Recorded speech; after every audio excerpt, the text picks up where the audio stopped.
അങ്ങനെ നമ്മുടെ ബിഗ് ബോസിൻ്റെ പുതിയ പ്രമോ വന്നിരിക്കുകയാണ്. ക്യാപ്റ്റൻസി ടാസ്കിൽ ചെറിയൊരു ചേഞ്ച് വരുത്തി ബിഗ് ബോസ്. ഇതുവരെ കയറും കൊണ്ട് നടക്കുക എന്നത് മാത്രമായിരുന്നു. അതിനകത്ത് ആരും വിടുന്ന ലക്ഷണമൊന്നും കാണുന്നില്ലായിരുന്നു. പിന്നെ ബിഗ് ബോസ് ഒരു ടാസ്ക് കൊടുത്തു. കയറ് ഇങ്ങനെ ഹോൾഡ് ചെയ്ത് മുൻപിലോട്ട് പിടിക്കുക, ഷോൾഡർ നേരെ പിടിച്ചിട്ട്. അതിന് അവർ മാക്സിമം ട്രൈ ചെയ്ത് നിൽക്കുകയാണ്. നമ്മൾ നൈസായിട്ട് ആദ്യമേ തന്നെ അനുമോൾ ഔട്ടായി ഇതിനകത്ത്. കാരണം അനുമോൾ കുറച്ച് കൈയൊക്കെ ഇങ്ങനെ തിരികെ മറിക്കുകയൊക്കെ ചെയ്യുന്നുണ്ടായിരുന്നു. അനുവിന് ഓൾറെഡി ബാത്റൂമിൽ പോകണം എന്നൊക്കെ പറഞ്ഞിരിക്കുകയായിരുന്നു. അത് മാത്രമല്ല അനുവിൻ്റെ ഹൈറ്റും ആര്യൻ്റെ ഹൈറ്റും ഒക്കെ ഡിഫറൻസ് ഉണ്ട്. അപ്പം അതിനനുസരിച്ച് വരുമ്പോൾ അനു കുറച്ചും കൂടെ ഒക്കെ താഴ്ത്തിയാണ് കൈ വെച്ചിരുന്നത്. അപ്പം അത് ആര്യനും ബുദ്ധിമുട്ടുണ്ടാകുന്നുണ്ട്. ആര്യൻ മുകളിലോട്ട് വലിക്കും, അനു താഴോട്ട് വലിക്കും. അങ്ങനെ അനുവിന് അത് അധികം നേരം ഹോൾഡ് ചെയ്ത് നിൽക്കാൻ പറ്റിയില്ല. അനു ഔട്ടായി.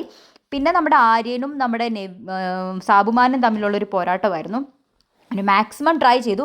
പക്ഷെ ഒരു കാര്യം എടുത്ത് പറയേണ്ടത് എന്താണെന്ന് വെച്ച് കഴിഞ്ഞാൽ ആദ്യം തൊട്ടേ സാബുമാൻ്റെ ഒരു പോസ്റ്റർ കറക്റ്റായിട്ട് ഹോൾഡ് ചെയ്തിട്ടുണ്ടായിരുന്നു. ആര്യൻ ഒരുപാട് വട്ടം കൈ താക്കുകയും തിരിക്കുകയും ഒക്കെ ചെയ്യുന്നുണ്ടായിരുന്നു. അനുവിൻ്റെ കൂടെ നിന്ന സമയത്തും ആര്യൻ അതിൻ്റെ ഒരു ചേഞ്ചസ് വരുത്തിയിട്ടുണ്ടായിരുന്നു. പക്ഷെ അനു കൈ മാറ്റിയപ്പം ആര്യൻ്റെ ഭാഗത്ത് കുറച്ച് വെയിറ്റ് കൂടുതൽ വന്നു. അനുവിൻ്റെ കയറും കൂടെ താഴോട്ട് കിടക്കുമ്പോൾ ആര്യന് കുറച്ചും കൂടെ വെയിറ്റ് ഫീൽ ചെയ്യുന്നുണ്ടായിരുന്നു. അപ്പം ബിഗ് ബോസ് പറയുന്നുണ്ട് ആദിലേൻ്റെ അടുത്ത്, ആദിലേക്ക് അത് ഹെൽപ്പ് ചെയ്യാൻ പറ്റത്തില്ല, എങ്ങനെയാണോ ഇപ്പം നിൽക്കുന്നത് അതേ രീതിയിൽ തന്നെ ഹോൾഡ് ചെയ്ത് നിൽക്കുക. പക്ഷേ സാബുമാൻ അത് സ്റ്റാർട്ടിങ് തൊട്ടേ സാബുമാൻ്റെ പോസ്റ്റർ കറക്റ്റായിട്ട് പിടിച്ച് നിന്നതുകൊണ്ട് തന്നെ സാബുമാൻ തന്നെയായിരുന്നു ആ ഒരു ക്യാപ്റ്റൻസി അർഹനായിട്ടുള്ളത്. നമ്മുടെ ആര്യൻ ഒരുപാട് വട്ടം ചലിപ്പിക്കുന്നുണ്ടായിരുന്നു.